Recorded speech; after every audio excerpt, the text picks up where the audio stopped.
Welcome back to ReadingBear. Today, we will take a look at some new IDoWorkHereLady stories. And if you enjoyed my content, please don't forget to subscribe to my channel and post some bear emojis in the comments. Let's go! The first one is titled, Ghetto Robin Hood tries to steal meat and gets arrested for a whole lot more. This happened 2009 after I had been discharged from the Marines and was looking for work back home. I landed a job working contract plainclothes loss prevention in Washington state at various grocery stores. The one I was working at on this particular day has the initials from Queen's furry coat, should be pretty obvious. As plainclothes loss prevention, we always work in pairs because some of these instances can get violent.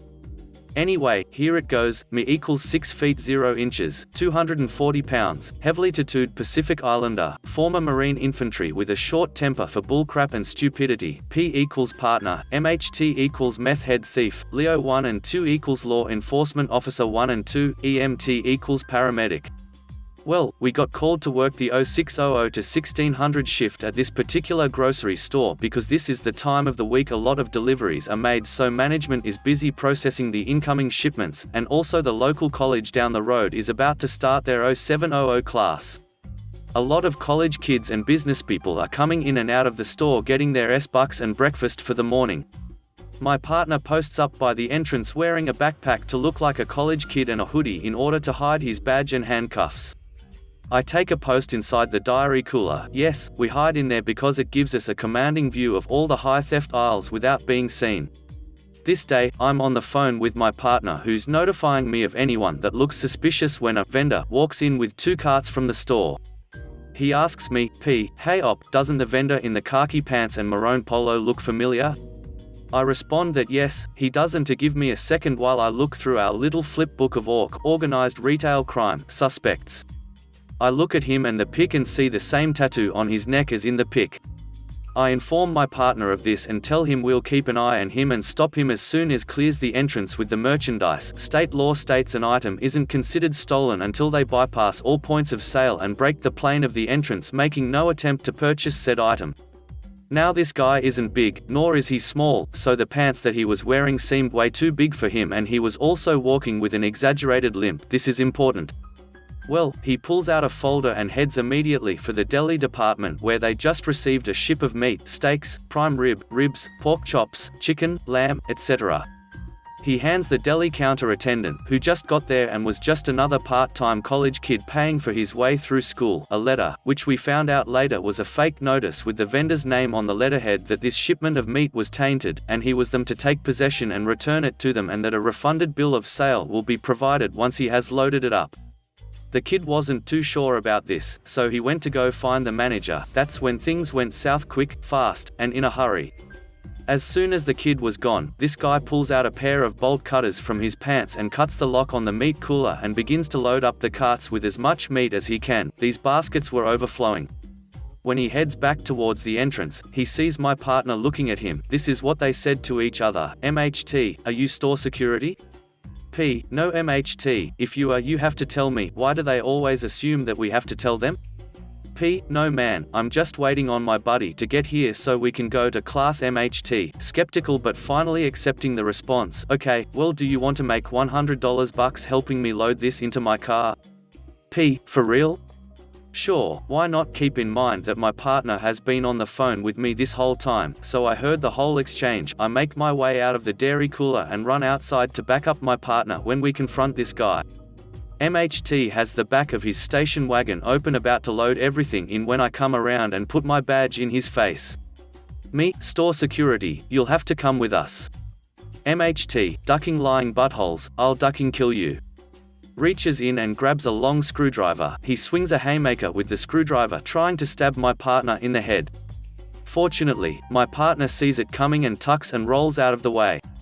He swings, backhanded this time, towards my chest, where I promptly put those hand-to-hand combat skills to use. I grabbed his forearm with one hand, triceps with the other, and brought his elbow down as I brought my right knee up and broke his arm, at which point he dropped the screwdriver and began to scream in pain while grasping his arm and rolling on the ground. Cops were called by management, and when they got there asked what was going on while guns were drawn because all they saw was two guys standing over someone in a lot of pain on the ground. Leo 1, what the hell happened here? P, that butthole tried to stab me in the head with a screwdriver. Leo 2, recognizing MHT, I've arrested you before. Looks like you're not getting out this time MHT, this might be grand larceny and, at the very least, attempted murder. Turns out he had a warrant out for his arrest for cooking and selling meth, as well. Leo 1, we'll get paramedics out here to stabilize MHT before we process him. 10 minutes later, MHT has passed out from pain. EMT, who did this? Me, I did, sir.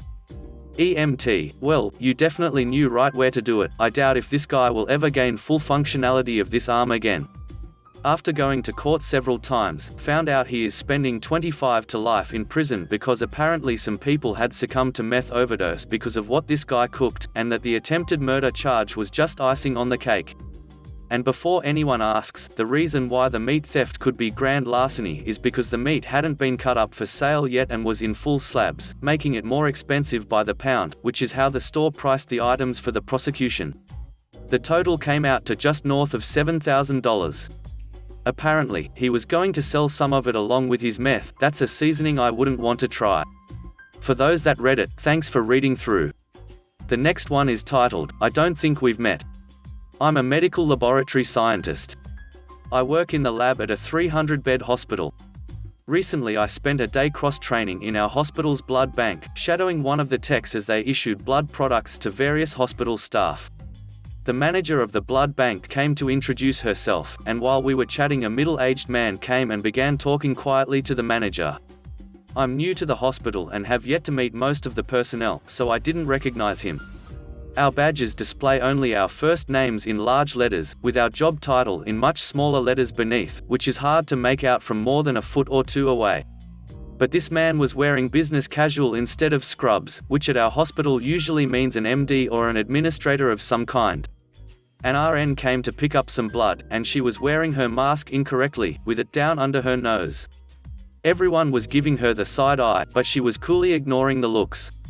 Finally, the man in the button-down shirt and slacks said, "Hey, Jackie," and I assumed at first that he knew her, but she was startled, so I realized he had read her badge. Once he had her attention, he motioned with his hand for her to cover her nose with her mask.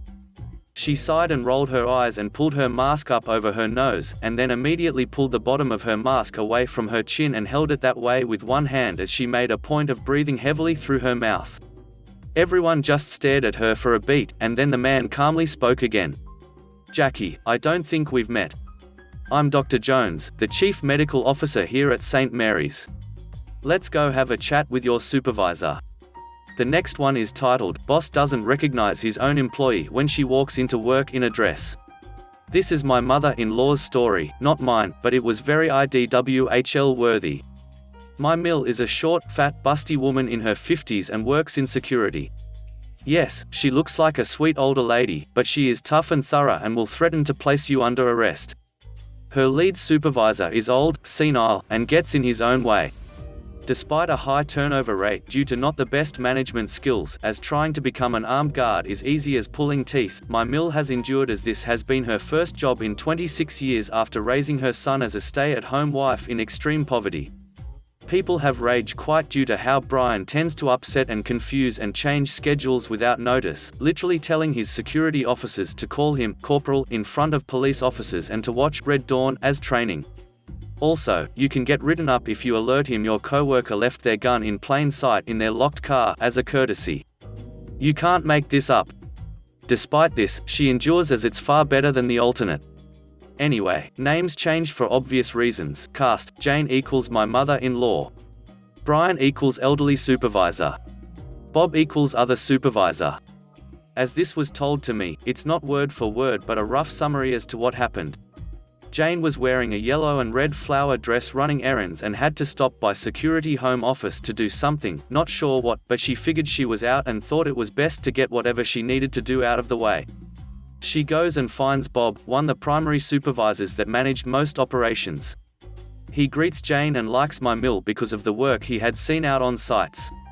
They move further into the office and Brian comes up, sees Bob, then sees Jane. Brian tells Jane, Ma'am, you can't be in here, this office is closed. Bob speaks up and tells Brian, no, it's all right, she's with me. Brian's eyebrows wiggle and says, oh, so she's with you, huh? Like what the hell? Everyone was confused. Mill and Bob then laugh. It was clear a while ago, Brian has never been all too observant spite working in security.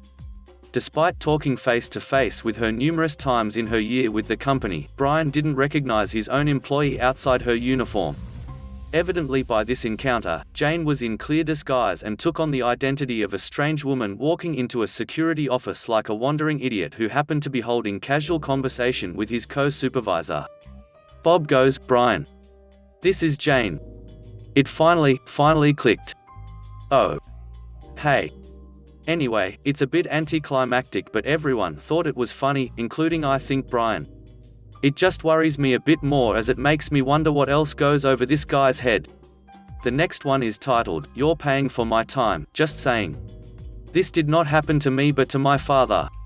This story happened in the last century, I never got told when exactly. My father worked for a company and he helped people who had trouble with their software, or at least something technical, I can't remember exactly. In East Germany, where this story takes place, it was common that when you worked with customers, you'd wear formal clothes, or at least at my father's job. One day, one of their clients, a lawyer, had problems and called the company. He needed help quickly, but it was the worst time for cars or to take the bus. So, my father offered to drive there, because he had, and still has, a motorcycle. On this day, he was working without customer contact, so he wore rather informal clothes. When he arrived at the lawyer's workplace, he still wore his motorcycle jacket and held his helmet. He walked in and before he could even say a word, the lady, who was the secretary, told him to wait and that the boss was busy. My father is a very peaceful man with no intention to get into any kind of conflict, so he just waited. For 20 minutes. Then he spoke up and said, I really understand when your boss is busy, but I think I should inform you that I work for the company and you are paying me for my time. So, I can absolutely wait. Every minute I sit here means more money for me. She then realized that this trouble-looking man was the technician and not a client. I wasn't there, but my father told me that the look on her face was priceless.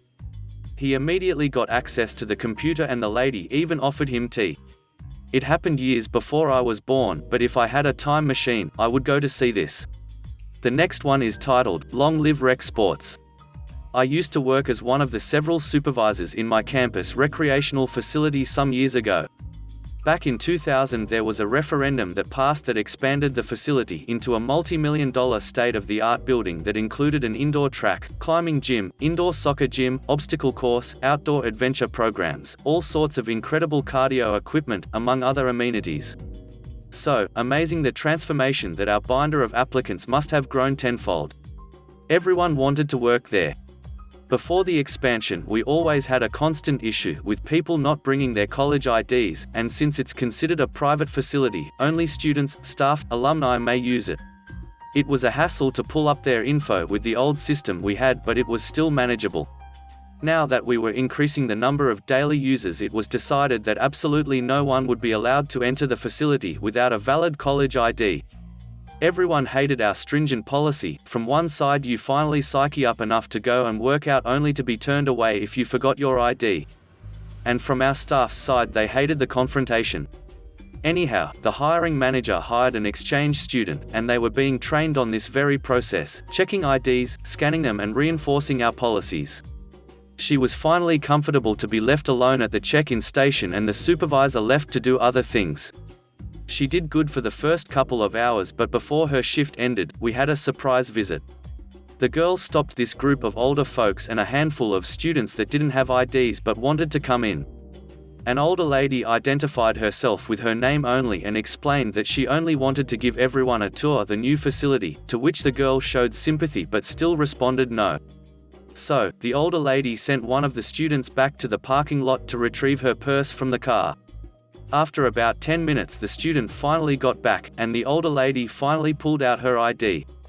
It was the president of the university that was bringing members of the board and high donors to tour the place. This happened just as the director of our department, who is not involved in the hiring process at all, so the girl didn't know who he was, noticed the president in the foyer and asked the poor exchange girl to let them all pass.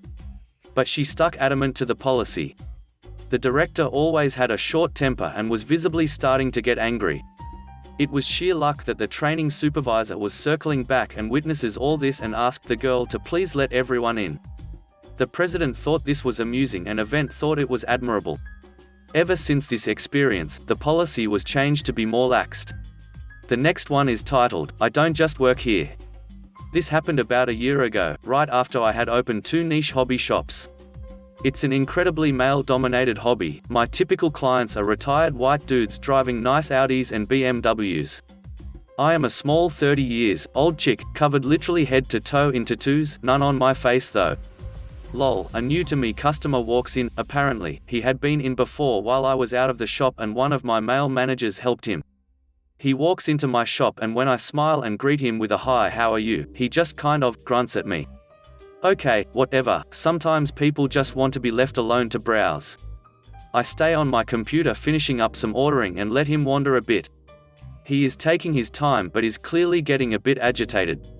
So, I ask if he is looking for anything in particular or if he is just browsing. He just looks at me, a pregnant pause where I begin to wonder if I should speak up. Like I said, old, retired 1%ers are my bread and butter, when he finally breaks the silence, not with a polite response but with a gruff, where is your manager? I have been in retail for 15 years, I'm used to the people who just don't remember their manners. But this question doesn't make me think, oh, he's looking for my boss. It makes me think, oh, he is looking for one of my employees. So, I start to ask a couple qualifying questions. I'm the only one here today, what can I help you with? No, I want to speak to the man that is in charge, I'll wait. He says, in a very condescending way. Sir, I am in charge. What can I help you with? No, where is the man that helped me last weekend? He and I were discussing a project and I want to speak with him directly so I can tell him what I want ordered. This is where I start to get a little snippy. Yay, working for yourself.